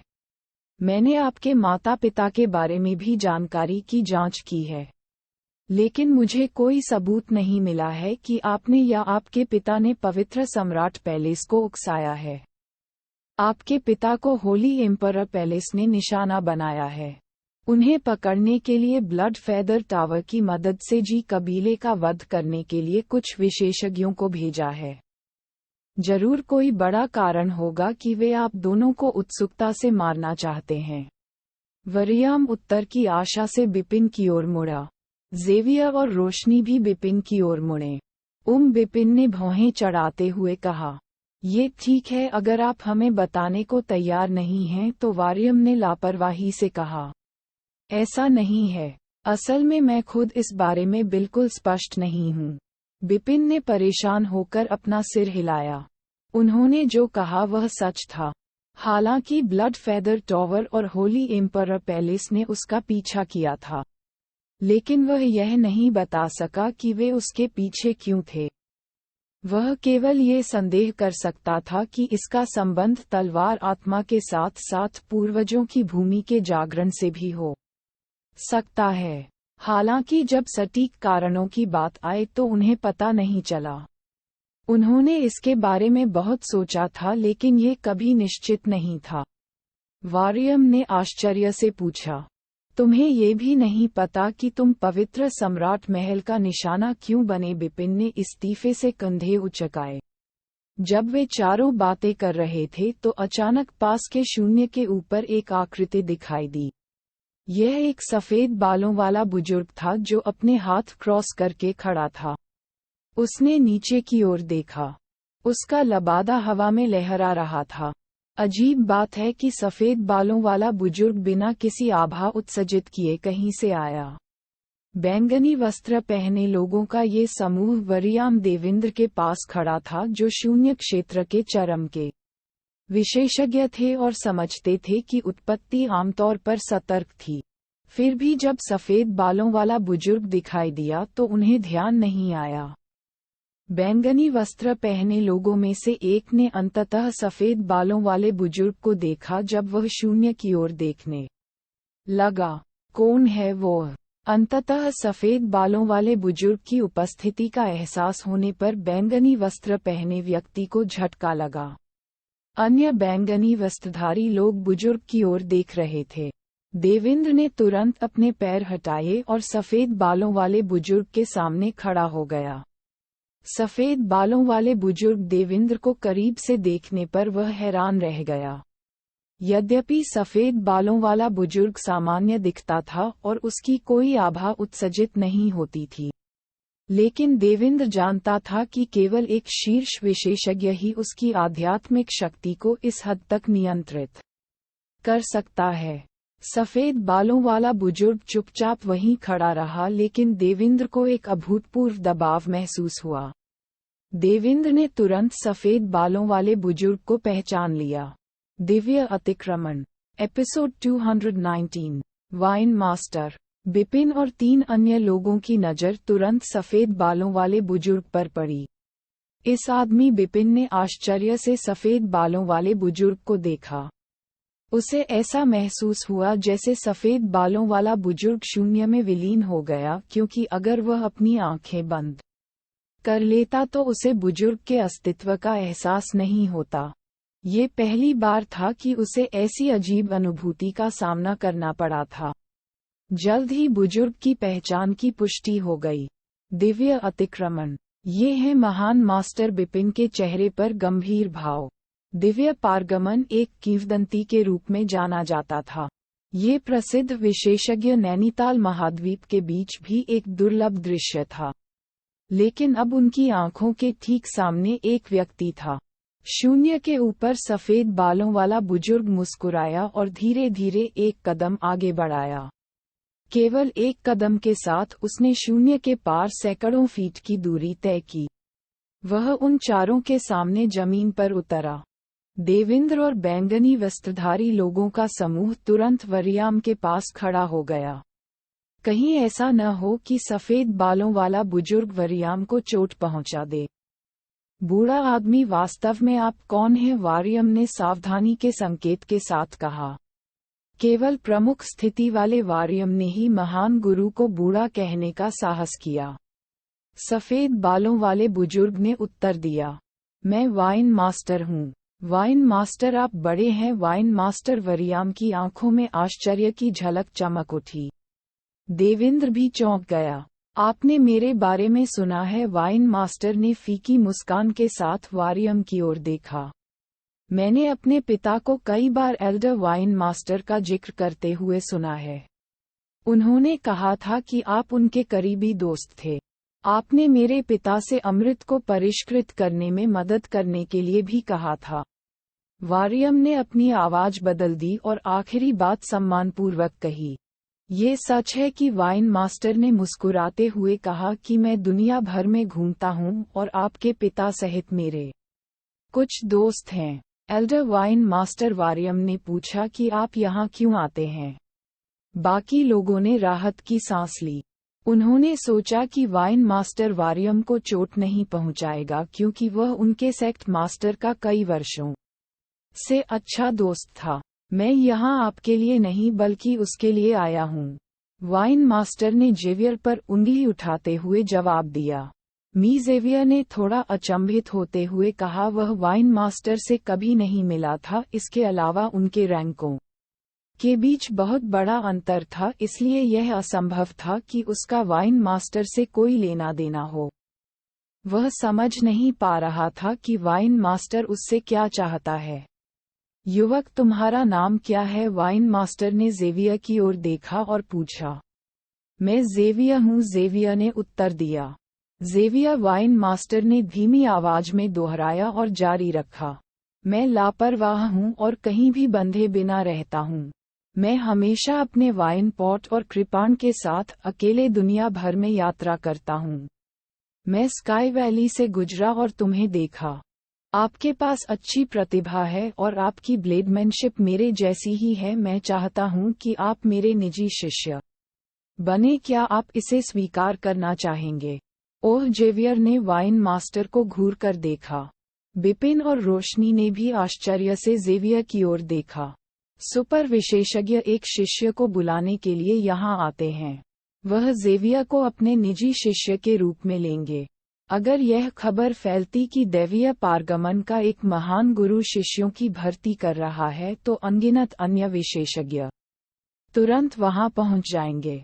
हालांकि इस बार वाइन मास्टर जेवियर को व्यक्तिगत रूप से आमंत्रित करने आए थे। यह विशेष उपचार, यहाँ तक कि बिपिन ने भी जेवियर को कुछ ईर्ष्यालु दृष्टि से देखा। ये दिव्य पारगमन का विशेषज्ञ था। वारियम ने जो कहा उससे वे जानते थे कि वाइन मास्टर असाधारण रूप से शक्तिशाली होना चाहिए। महान विशेषज्ञ का शिष्य बनना कितना भाग्यशाली था। हालांकि जेवियर की आंखों में झिझक की चमक के साथ थोड़ी सी भौहें चढ़ गईं। वरियम उत्सुकता से बोला, दूसरे छोटे भाई, आप क्यों झिझक रहे हैं? इसे जल्दी से स्वीकार करें। एल्डर वाइन मास्टर नैनीताल महाद्वीप में शीर्ष विशेषज्ञ हैं। यहाँ तक कि मेरे पिता भी उनके बारे में बहुत सोचते हैं। एल्डर वाइन मास्टर नेक और सीधे हैं और हमेशा अपनी बात पर कायम रहते हैं। वह चाहते हैं कि आप उनके निजी शिष्य बने, जो स्वर्ग से पैसे पाने के बराबर है। इसे तुरंत स्वीकार करें। दूसरा छोटा भाई बिपिन रो पड़ा। कोई भी इतना बड़ा मौका नहीं चूकेगा। जेवियर के लिए इस मौके को स्वीकार न करने का कोई मतलब नहीं था। बुजुर्ग जेवियर ने धीमी आवाज में कहा, सच कहूं तो मेरा नाम तनिष है। मैं कांगडा साम्राज्य की इनाम सूची में नंबर 1 पर हूँ। मुझे डर है कि अगर मैं आपका शिष्य बन गया तो मैं तुम्हें कांगडा साम्राज्य के साथ परेशानी में डाल दूंगा। इसके अलावा मेरा एक हाथ टूट गया है। हा, मुझे लगा कि आपको गंभीर चिंताएं हैं। यही आपकी मुख्य चिंता है, वाइन मास्टर ने फीकी मुस्कान के साथ कहा। वरियाम के चेहरे पर एक अजीब भाव था। उन्होंने वाइन मास्टर के बारे में कहानी सुनी थी। हालांकि यह एक बड़ा साम्राज्य था, लेकिन वाइन मास्टर ने कांगडा साम्राज्य को अपनी नजर में नहीं रखा। वाइन मास्टर ने मुस्कुराते हुए कहा, किड्डो सुनो, मेरे शिष्य होने के बारे में चिंता मत करो। जहां तक कांगडा साम्राज्य की बात है तो उनके बारे में इतना मत सोचो। उनमें मुझे नाराज करने की हिम्मत नहीं है। यदि तुम कांगडा साम्राज्य से बदला लेना चाहते हो तो तुम इंतजार कर सकते हो जब तक तुम और अधिक हासिल नहीं कर लेते। तुम जो चाहो कर सकते हो और मैं तुम्हें नहीं रोकूंगा। जहां तक कटे हुए हाथ की बात है तो purple fire body shaping elixir इसे ठीक कर सकता है। हालांकि अभी यह मेरे पास नहीं है। मैं एलिक्सर स्कूल से मुझे एक देने के लिए कहने जा सकता हूँ। ये सुनकर जेवियर ने तुरंत घुटने टेक दिए और आदरपूर्वक वाइन मास्टर को प्रणाम किया। शिष्य जेवियर मास्टर को मेरा सम्मान देता है। खड़े हो जाओ, वाइन मास्टर ने हल्की सी मुस्कान के साथ कहा। जेवियर ने तुरंत आदेश का पालन किया। चूंकि तुम मेरे शिष्य हो, तुम्हें मेरे साथ घूमना होगा। क्या तुम चाहोगी? वाइन मास्टर ने पूछा। आपका शिष्य इच्छुक है, जेवियर ने बिना किसी हिचकिचाहट के सिर हिलाया। अच्छा है। क्या तुम्हें अब भी कुछ निपटाना है? जितनी जल्दी हो सके इसे करो। एक बार यह हो जाए तो तुम मेरे साथ चल सकते हो। वाइन मास्टर ने कहा, मेरे पास और कुछ नहीं है, इसलिए हम अभी जा सकते हैं, जेवियर ने उत्तर दिया। तो फिर चलें, वाइन मास्टर ने अपने शरीर को थोड़ा तैरते हुए कहा। जेवियर ने बिपिन, वारियम और रोशनी की ओर देखा। मैं जा रहा हूँ। जब मैं वापस आऊंगा तो हम फिर मिलेंगे, जेवियर ने गंभीरता से कहा। कृपया जाएं, वारियम ने लापरवाही से कहा। दूसरे बड़े भाई, बधाई हो, बिपिन ने मुस्कुराते हुए कहा। रोशनी ने तुम्हें बार बार बधाई दी, जेवियर ने जवाब में सिर हिलाया और वाइन मास्टर के साथ चला गया। बिपिन और बाकी दोनों वहीं खड़े होकर आहें भर रहे थे। कुछ देर पहले वह हमसे बात कर रहा था, अगले ही पल वह वाइन मास्टर का शिष्य बन जाता है। वह कितना भाग्यशाली है, बिपिन मुस्कुराया। एक भाग्यशाली व्यक्ति। वाइन मास्टर शीर्ष विशेषज्ञ है। अनगिनत प्रतिभाएं उसके शिष्य बनने के लिए उत्सुक हैं। एक बार जब दूसरा छोटा भाई उसका शिष्य बन गया तो वह 7वें आसमान पर रहा होगा, वारियम ने कहा। एपिसोड 220, पूर्वजों की भूमि पर वापस।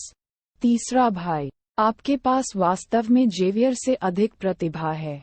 ये संभव है यदि आप दिव्य पारगमन के स्तर के किसी विशेषज्ञ का शिष्य बनना चाहते हैं। क्या आप चाहते हैं कि मैं आपको कीमिया स्कूल के कुछ महान विशेषज्ञों से मिलवाऊं?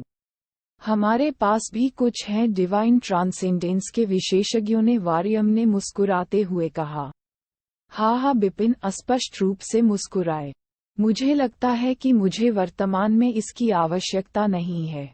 वरियाम ने कुछ न कहते हुए अपनी भौहें ऊपर उठाईं। वैसे तीसरा भाई, चौथी बहन, आपकी आगामी योजनाएं क्या हैं? वारियाम ने फिर पूछा। मैं बर्फ के नीचे की घाटी में वापस जाने की तैयारी कर रही हूँ, रोशनी ने धीरे से उत्तर दिया। बिपिन और वारियम ने तुरंत रोशनी की ओर देखा। रोशनी ने कहा, मैं बहुत लंबे समय के लिए चली गई हूँ और मास्टर ने मुझे वापस जाने के लिए एक से अधिक बार आग्रह किया है। मास्टर बिपिन हैरान रह गए। चेतन की अच्छी प्रतिष्ठा है, लेकिन मैं हमेशा सोचता हूँ कि वह पाखंडी है। वारियम ने अपने होंठ भींच लिए। वह एक अच्छा इंसान है, रोशनी ने डरते हुए तर्क दिया। वरियाम ने ज्यादा टिप्पणी नहीं की, लेकिन बिपिन की ओर रुख किया। तीसरे भाई, आपके बारे में क्या? मेरे साथ कीमिया स्कूल वापस जाने के बारे में क्या ख्याल है? पवित्र सम्राट महल मजबूत हो सकता है, लेकिन कीमिया स्कूल आपकी रक्षा करने में सक्षम है। मेरी रक्षा करो। बिपिन ने थोड़ा सिर हिलाया। मैं भविष्य में अल्कमी स्कूल का दौरा करूंगा, लेकिन मुझे डर है कि मैं अब तुम्हारे साथ नहीं जाऊंगा। बिपिन किसी और की छत के नीचे आश्रय नहीं लेना चाहता था। हो सकता है कि एक दिन उसे वरियाम अल्कमी स्कूल में मिल जाए, लेकिन अभी हालात इतने बुरे नहीं हैं। बिपिन ने कहा, खैर, एक जगह है जो मुझे अब बहुत पसंद आएगी। वरियाम ने कहाँ पूछा। असंख्य विशाल पर्वत, बिपिन ने कहा। वारियाम ने कहा, मैं तुम्हें विदा कर दूंगा। ठीक है, बिपिन ने इस बार उसे मना नहीं किया। फिर वे फिर से देवभूति में रोशनी उनसे अलग हो गए। इस बीच बिपिन, वारियम और उनके परिचारक असंख्य विशाल पर्वतों की ओर चले गए। जैसे ही वे पहाड़ों के ऊपर दिखाई दिए, तीसरे भाई, मैं तुम्हें यहाँ छोड़ दूंगा। मैं अल्कमी स्कूल वापस जाऊंगा। यदि आपको किसी भी मदद की जरूरत है तो आप उस स्थान पर जा सकते हैं जहाँ मैंने लिन युन को बंद कर दिया था। यह अल्कमी स्कूल के संपर्क बिंदुओं में से एक है। वारियम ने कहा, ऑन गार्ड मुझसे संपर्क कर सकता है। ठीक है, बिपिन ने कहा और हल्का सा सिर हिलाया। मैं अब जाऊंगा। वारियम ने पर्पल क्लाउड कोंडोर को थपथपाया, जिस पर वह सवार था। जैसे ही उसने बोलना समाप्त किया, पर्पल क्लाउड कोंडोर ने अपने पंख फड़फड़ाए और जल्द ही बैंगनी वस्त्र पहने लोगों के समूह के साथ बिपिन की दृष्टि से गायब हो गया। वरियाम के जाने के बाद बिपिन ने सांस ली और उसकी आंखों में एकाग्र दृष्टि थी। पहले मुझे लगता था कि मेरा दुश्मन केवल ब्लड फेदर टॉवर है, लेकिन अब मुझे पता है कि ब्लड फेदर टॉवर एक प्रलोभन से ज्यादा कुछ नहीं है। पवित्र सम्राट पैलेस उन्हें हेरफेर करने वाला राक्षस है। आखिरकार मेरी ताकत बहुत कमजोर है। मैं शुरू में पूर्वी शिकार में उन पुराने संप्रदायों द्वारा भर्ती होना चाहता था, हालांकि पुराने संप्रदायों में से कोई भी मुझे स्वीकार नहीं कर सकता था, क्योंकि वे जानते थे कि पवित्र सम्राट महल मुझे मारना चाहता था। जहां तक अल्कमी स्कूल का सवाल है, ये सच है कि वे पवित्र सम्राट पैलेस के प्रतिकार के रूप में कार्य कर सकते हैं, लेकिन अगर मैं वहां आश्रय लेना चाहता हूं तो मुझे वारियम को परेशान करना होगा। यहां तक कि अगर मैं अल्कमी स्कूल में प्रवेश करता हूं तो भी मुझे बाकी खर्च करना होगा। मेरा जीवन वहां छिपा हुआ है, जो निश्चित रूप से कुछ ऐसा है जो मैं नहीं चाहता। इसलिए ऐसा लगता है कि मुझे किसी और पर नहीं बल्कि खुद पर निर्भर रहना होगा। एकमात्र स्थान जो मेरे कौशल को मजबूत कर सकता है वह पूर्वजों की भूमि है। बिपिन ने अपनी आंखों में चमक के साथ असंख्य विशाल पर्वतों की खाई को देखा। इसके बाद वह रसातल की ओर चला गया। रसातल को असंख्य विशाल पर्वतों में प्रथम गतिरोध के रूप में जाना जाता था। बिपिन को ये भी पता था कि खाई के नीचे पूर्वजों की भूमि है। आखिरी बार जब बिपिन ब्लड फेदर टॉवर के डर से बचने के लिए खाई में घुसा था तो जीवित रहने के लिए उसके पास खाई में कूदने के अलावा कोई विकल्प नहीं था। अब बिपिन ने उस अंधेरी खाई की ओर देखा जो इतनी गहरी दिखाई दे रही थी कि उसे नीचे का हिस्सा दिखाई नहीं दे रहा था। ठंडी हवा की धारियां गहरी और तेज खाई के अंदर घूम रही थीं। वह बिना किसी हिचकिचाहट के कूद गया। जैसे ही वह रसातल में कूदा, एक ठंडी हवा उसके ऊपर आ गई। तुरंत उसके शरीर से आध्यात्मिक ढाल की एक परत उभरी जिसने ठंडी हवा को आसानी से रोक दिया। वह नीचे की ओर तेजी से बढ़ता रहा और अंततः रसातल में जा गिरा। अपना संतुलन वापस पाने के बाद बिपिन ने चक्कर खाकर ऊपर देखा। बहुत से लोग इस रसातल को बुरी तरह से समझते हैं, लेकिन वास्तव में ठंडी हवा के अलावा मुझे कोई खतरा नजर नहीं आता। शायद कोई भी शून्य विशेषज्ञ आसानी से यहाँ आ सकता है, बिपिन ने बड़बड़ाते हुए कहा। जैसे ही उन्होंने अपनी बात खत्म की, गुंजन, अचानक एक ठंडा उपहास गूंजा। अगले ही पल बिपिन ने उस ईमानदार मजबूत आदमी को देखा जिसने उसे तलवार कब्र पर निस्वार्थ तलवार तकनीक दी थी, और एक खूबसूरत महिला जो उसके बगल में खड़ी थी। महिला खूबसूरत थी लेकिन उसका चेहरा ठंडा था। दोनों लोग धीरे धीरे उसकी ओर बढ़े। ट्रिपल किल तलवार की बदौलत आपको रसातल में रास्ते में कोई परेशानी नहीं हुई। जहां तक दूसरों की बात है तो यहां तक कि यांग शून्य दायरे के योद्धा के लिए भी नीचे तक पहुंचना बेहद खतरनाक होगा। भले ही वे यहां पहुंच भी जाएं, हम उन्हें तुरंत मार देंगे, परम सौंदर्य ने ठंडे स्वर में कहा। अद्भुत सौंदर्य और बलशाली पुरुष को देखकर बिपिन आपसे पुनः मिलने के लिए थोड़ा प्रसन्न हुआ। छोटे लड़के, तुम फिर यहाँ आ गए। महिला ने उदासीनता से बिपिन की ओर देखा। मुझे याद है कि मैंने तुमसे कहा था कि केवल तभी वापस आना जब तुम यिन यांग शून्य क्षेत्र में प्रवेश कर जाओ, लेकिन अब आप केवल असाधारण स्वर्णकोर क्षेत्र में हैं, तो आप यहाँ क्या कर रहे हैं? मजबूत आदमी ने कहा। खूबसूरत औरत और ताकतवर आदमी थोड़ा निराश थे। पहले जब बिपिन यहाँ थे तो वह केवल आरंभिक गोल्ड कोर दायरे में ही काफी कमजोर थे, क्योंकि उनके पास कोई अन्य विकल्प नहीं था। इसलिए उन्होंने इसे उनके खिलाफ नहीं रखा और यहाँ तक कि उन्हें कुछ उपहार भी दिए। हालांकि उन्होंने उसे पिछली बार चेतावनी दी थी कि जब तक वह यिन यांग शून्य क्षेत्र में न पहुंच जाए तब तक वापस न आए। लेकिन बिपिन यहाँ केवल एक्सेप्शनल गोल्ड कोर दायरे के साथ आए थे। बिपिन ने सीधे कहा, मैं यहाँ पूर्वजों की जमीन का ट्रायल लेने आया हूँ। ट्रायल ले लो। खूबसूरत महिला ने उसकी ओर तिरछी नजरों से देखा। लड़के, क्या तुम नहीं जानते कि केवल यिन यांग शून्य क्षेत्र का एक विशेषज्ञ ही पूर्वजों की भूमि के 3 परीक्षणों में से सबसे सरल पहला परीक्षण लेने के लिए योग्य था? मजबूत आदमी चिल्लाया। मुझे पता है कि बिपिन ने सिर हिलाया था, लेकिन मैं ये भी जानता हूँ कि मेरे पिता ने एक्सेप्शनल गोल्ड कोर रियल्म के साथ ट्रायल लिया था और उन्होंने इसे पास कर लिया। आप आपके पिता नहीं हैं। वह बेहद प्रतिभाशाली थे और उस समय युद्ध में उनके पास असाधारण ताकत थी। इसीलिए हमने नियम तोड़ा और उन्हें ट्रायल लेने दिया। लेकिन क्या आपको लगता है कि आप अपने पिता से तुलना कर सकते हैं? खूबसूरत महिला ने धीमी आवाज में कहा। मैं कर सकता हूँ। बिपिन ने बिना किसी हिचकिचाहट के सिर हिलाया।